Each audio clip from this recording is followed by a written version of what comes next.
Tekken 7 is an immersive 3D fighting game that tests a player's reflex, skill, and mental prowess within the environmental battlefield of gameplay. Now, one of the most important things about Tekken is movement, and it's a very basic skill, but it can also be one of the hardest things to master in the game.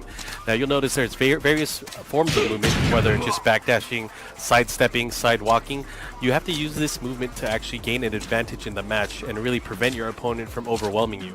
You'll notice here that I'm just showing some of the basic movement that you can use with Kazuya and how you'll be able to react to that in gameplay. Tekken 7 allows you to move around the playing field seamlessly, so whether you're sidestepping to evade, dashing forward to advance, or holding back to defend, the controls in Tekken allow you to really immerse yourself within the virtual space in the fight.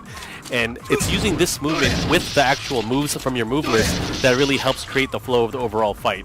Now, you'll notice here that some characters have stances, and they also have different options from the stances.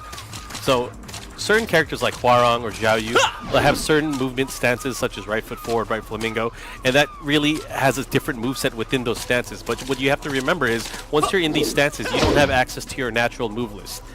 Aside from that, other characters also have natural movement stances as well, such as the sway back, which you see from Paul and Nina here, and they also have this quarter circle forward motion, which adds to their overall flair and their individuality. So it's important as you learn your characters within Tekken that you kind of learn all the different options. Now here's a quick example of how important movement is.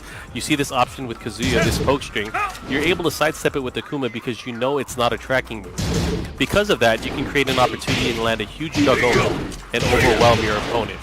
Now, using the same kind of poke strategy here, Kazuya is now going for a tracking move, and Akuma's going to have to adjust because he can no longer sidestep the tracking move. But because of that, if you do have the knowledge and you're able to punish, you can still turn the tides of the battle. So there is movement, there's also not moving. You have to know both times. Now, one of the things you got to remember as well is movement is so important, especially against certain characters like Akuma who has a fireball. Knowing how to move and how to kind of evade his fireball game is important.